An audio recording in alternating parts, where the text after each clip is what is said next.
लामा दे रायजोफोर माने गबिन्द सार हरनाय लामा बियो नैबे बाजार एरियायाव गबिन्द सार हरनाय लामाखौ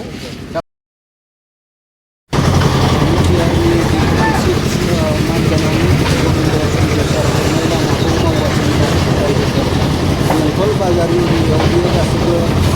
पिच लामा जाजोबसिगोन दा गबिन्द सार हरदों होननानै खोनानो मोनदों आरोखि दा बिनि थाखायनो नोंथांमोना सानबाय नोंथांमोना नायलांबानो जाबाय आरोखि बेंटल जायगायाव बेंटलाव लामा बानायगासिनो दङलै दिनैहाय सार मोजां जानोसै लामाया सार हरनाय लामाखौ मावगासिनो दङ आरोखि बेंटल बाजार एरिया मोजां जासिगोन आरो चिरां डिस्ट्रिक्ट बेंटलाव बियो रायजोफोर सोरबा सोरबा साननो हागौ आरोखि ना बबे जायगानि बबे लामा होननानै बियो चिरां जिल्लायाव दङ बेंटल बाजारा दा बे बेंटल बाजार एरियायावनो पिच लामा धालाय होगासिनो दं आरोखि आं देखायलांजोबगोन नायलांबानो जाबाय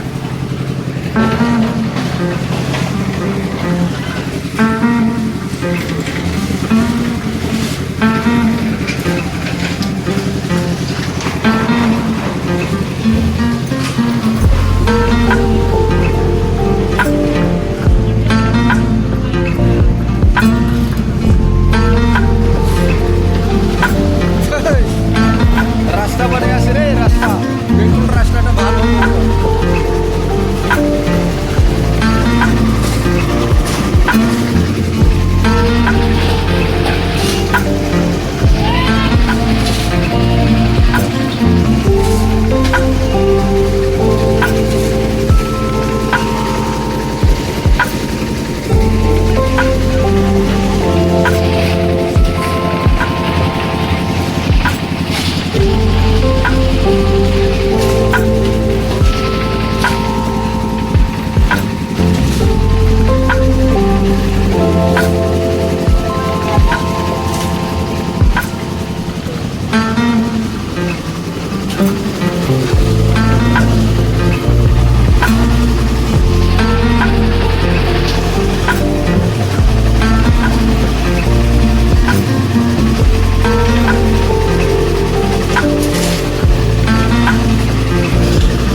Dulu sehari ada.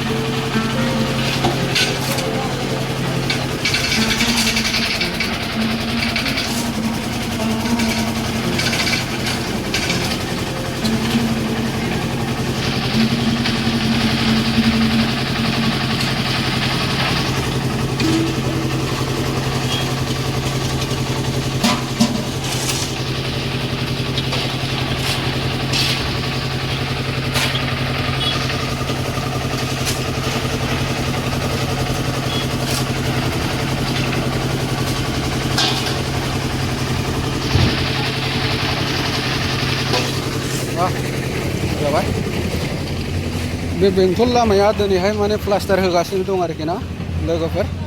बे मोजां जासिगोन बे बेंटल एरिया बिराद गाज्रिसिनमोन लामाया ओमफ्राय दा सार्भिस